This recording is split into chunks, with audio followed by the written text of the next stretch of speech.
স্বপ্নপথ, আমি রুশিতা আবারও চলে এসেছি একটা রান্নার রেসিপি নিয়ে। আজকে তোমাদের সাথে একটা স্পেশাল আইটেম শেয়ার করার জন্য কিন্তু চলে এসেছি। আজকে ছুটির দিন, বাড়িতে সবাই রয়েছে, মানে আমার হাজব্যান্ড বাড়িতে। তো আমার হাজব্যান্ড বললো যে আজকে আমি যখন বাড়িতে আছি তো একটা স্পেশাল আইটেম করতে হবে, কারণ অনেক দিন ধরে সন্ধ্যের জলখাবার যেগুলো হচ্ছিলো সব মানে পুরনো খাবারগুলি হচ্ছিলো, তো নতুনত্ব কিছু হচ্ছে না। তো নতুনত্ব রান্না যখন করবো তো তোমাদের সাথে শেয়ার না করলে হয়, সেজন্যই চলে আসা। তো আজকে আমি তোমাদেরকে দেখাবো পটেটো কবিরাজি। হ্যাঁ, একদম ঠিক শুনেছি, পটেটো কবিরাজি। সবার বাড়িতে চিকেন বা ফিশ মানে ভেটকি মাছ সবসময় কিন্তু অ্যাভেলেবেল থাকে না। আমাদের মানে অনেক সময় এরকম হয় যে বাড়িতে হঠাৎ কোনো অতিথি চলে এলো, তখন বাড়িতে কিছুই নেই। আমি যে রেসিপিটা করে দেখাবো তোমাদের, সেই সমস্ত উপকরণগুলো কিন্তু বাড়িতে সবসময়তেই থাকবে। আলু, ডিম এই সমস্ত দিয়েই কিন্তু আমি আজকে রেসিপিটা করে দেখাবো। তো তোমরা দেখতে থাকো, খুব মজাদার কিন্তু হতে চলেছে এই রান্নাটা। প্রত্যেককে বলছি তোমরা প্রত্যেকে পুরো ভিডিওটা স্কিপ না করে দেখো, আর তোমাদের নিশ্চয়ই খুব ভালো লাগবে, পুরোপুরি তোমাদের জন্য। তো তোমরা দেখতে থাকো।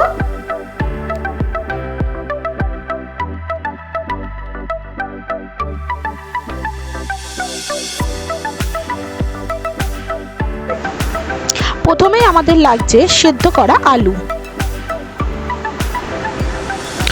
ডিম, বিস্কুট গুঁড়ো, পেঁয়াজ কুচো, হলুদ গুঁড়ো, লঙ্কা গুঁড়ো, শুকনো লঙ্কা, গোটা জিরে, আদা আর রসুন, লবণ, কাঁচা লঙ্কা কুচো, ধনে পাতা কুচো। প্রথমে আমি সেদ্ধ করা আলুগুলোকে ভালো করে একটু মেখে নিচ্ছি। এমনভাবে মাখতে হবে যাতে কোনো দলা না থেকে থাকে, সেইভাবে করে ভালো করে মেখে নিয়েছি। এবার কড়াইতে একটু শুকনো লঙ্কা আর গোটা জিরে ভেজে নেব। শুকনো খোলায় কিন্তু এটা ভাজতে হবে, ভালো করে ভাজতে হবে। একটু বাদামি মতো রং হলে আমি বন্ধ করে দেবো। ভাজাটা আমার হয়ে গেছে এবং আমি গুঁড়ো করে নিয়েছি। এবার কড়াইতে একটু তেল দিয়ে দিয়েছি, তেলটা গরম হয়ে গেছে। তেলের মধ্যে দিয়ে দিলাম পেঁয়াজ। পেঁয়াজটাকে একটু ভালো করে নাড়াচাড়া করে কিন্তু ভেজে নেব। এর মধ্যে দিয়ে দিলাম কাঁচা লঙ্কা, ভালো করে একটু ভেজে নিচ্ছি। এবার আদা আর রসুন যেটা নিয়েছিলাম সেটা হালকা করে একটু থেতো করে নিয়েছি। এটা কিন্তু পেস্ট দেওয়া যাবে না, এটা এইভাবে থেতো করেই কিন্তু দিতে হবে। এবার পেঁয়াজ, আদা, রসুন আর কাঁচা লঙ্কাটাকে ভালো করে ভেজে নিয়েছি। এর মধ্যে দিয়ে দিচ্ছি সামান্য একটু লবণ, সামান্য একটু হলুদ গুঁড়ো, ভালো করে নাড়াচাড়া করে নিচ্ছি। এবার আমি এর মধ্যে দিয়ে দেব লঙ্কা গুঁড়ো। তোমরা যেরকম ঝাল খাবে সেরকমভাবেই ঝাল কিন্তু দেবে। এবার আমি দিয়ে দিচ্ছি ধনে পাতা কুচি। ভালো করে একসাথে এগুলোকে ভাজা ভাজা করে নেব। তোমরা চাইলে পরেও কিন্তু ধনে পাতাটা অ্যাড করতে পারো। এবার আমি যে আলু সিদ্ধটা মেখে রেখেছিলাম সেটা এই ভাজা পেঁয়াজ, আদা, রসুনের মধ্যে কিন্তু দিয়ে দেবো। এবার খুব ভালো করে আলুটাকে এই একসাথে মশলার সাথে ভেজে নেব। এবার আমি উপর থেকে যে শুকনো খোলায় শুকনো লঙ্কাটা ভেজে রেখেছিলাম, শুকনো লঙ্কার জিরে, সেই ভাজা গুঁড়োটা আমি দিয়ে দিলাম। পুরোপুরি ডাস্ট করার দরকার নেই, হালকা একটু থেতো করে নিলেই কিন্তু হবে। এবার আমি 3টে ডিম নিয়ে নিচ্ছি। 3টে ডিম ভালো করে কিন্তু ফাটিয়ে নেব। ভালো করে ডিমটা একটু ফাটিয়ে নিচ্ছি। এর মধ্যে দিয়ে দিচ্ছি সামান্য একটু লবণ, দিয়ে ভালো করে কিন্তু ফাটিয়ে নেব।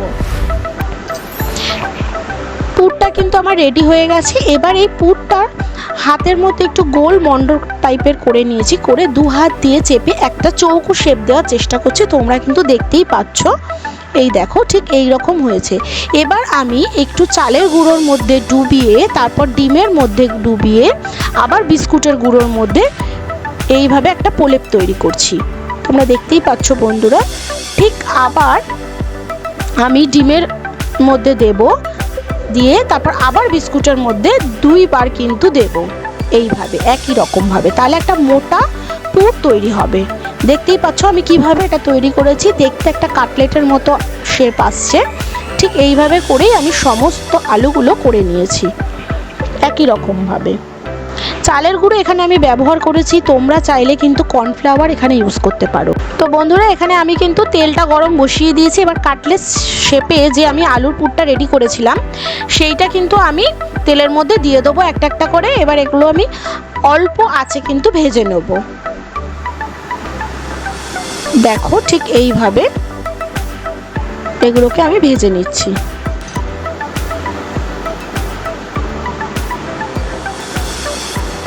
উল্টে পাল্টে দেব, লাল করে কিন্তু ভাজতে হবে।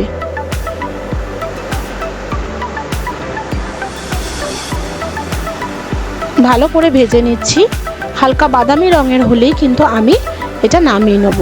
এটা আস্তে আছেই কিন্তু ভাজতে হবে, বেশি জোরে আঁচ দিলে কিন্তু পুড়ে যাওয়ার একটা সম্ভাবনা থাকবে, তখন কিন্তু ভিতরে কাঁচা থেকে যাবে আর উপর থেকে মানে পুড়ে যাবে। তাই জন্য আমি আস্তে আঁচ দিয়ে দিই।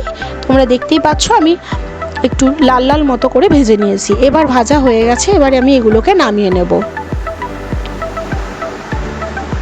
কড়াইতে আমি একটু বেশি পরিমাণেই তেল গরম করে নিচ্ছি। এবার বাকি যে ডিমের অংশটা রয়েছে সেটা আমি একটা ছাঁকনির সাহায্যে একটা চামচের মাধ্যমে দেখো এইভাবে করে আমি ছিটিয়ে দিচ্ছি। ছিটিয়ে দেওয়ার মতো কিন্তু ডিমটা দিতে হবে। এবার মাঝখানটা করে আমি কাটলেটটা বসিয়ে দিচ্ছি। এবার ডিমের যে অংশগুলো সাইডে রয়েছে সেগুলো এইভাবে করে কাটলেটের ওপরে দিয়ে দিচ্ছি। তোমরা দেখতেই পাচ্ছ পুরোটা কিন্তু ডিমের প্রলেপটা লাগেনি, তাই আলগা করে আমি এটা ওপরের দিকে তুলে দিচ্ছি কাটলেটটাকে।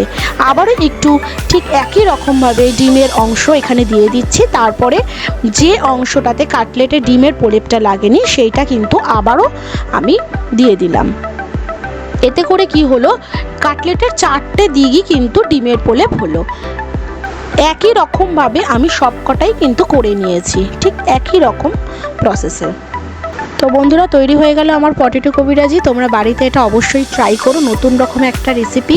কেমন লেগেছে আমাকে কিন্তু কমেন্ট বক্সে অবশ্যই জানাবে। আর যদি তোমাদের ভালো লাগে একটু শেয়ার লাইক করো। আর যারা যারা এখনও সাবস্ক্রাইব করোনি তারা কিন্তু একটা সাবস্ক্রাইব করে দিও। পাশে থাকা বেল আইকনটা অবশ্যই প্রেস করে রাখো এরকম সুন্দর সুন্দর রেসিপি বা আরও ভিডিও পাওয়ার জন্য। তো আজকের মতো এখানেই বিদায় নিচ্ছি, ভালো থেকো সবাই। তো বন্ধুরা দেখো এখন আমার হাজবেন্ড খাচ্ছে, আমার ননদ খাচ্ছে। তো কেমন হয়েছে বলো তোমরা? আচ্ছা কেমন হয়েছে প্রেরণা? সেই হয়েছে, সেই। তাই, থ্যাংক ইউ। এই যে আমিও খাচ্ছি, সত্যি খুবই সুন্দর হয়েছে, না সত্যি ভালো হয়েছে, একদম অন্যরকম ধরনের, খুব সুন্দর হয়েছে খুব। তো মাও খাচ্ছে। মা কেমন হয়েছে বলো? বাবু বাবু মোবাইল দেখায় ব্যস্ত। কেমন আছে খেতে? ভালো হয়েছে, থ্যাংক ইউ।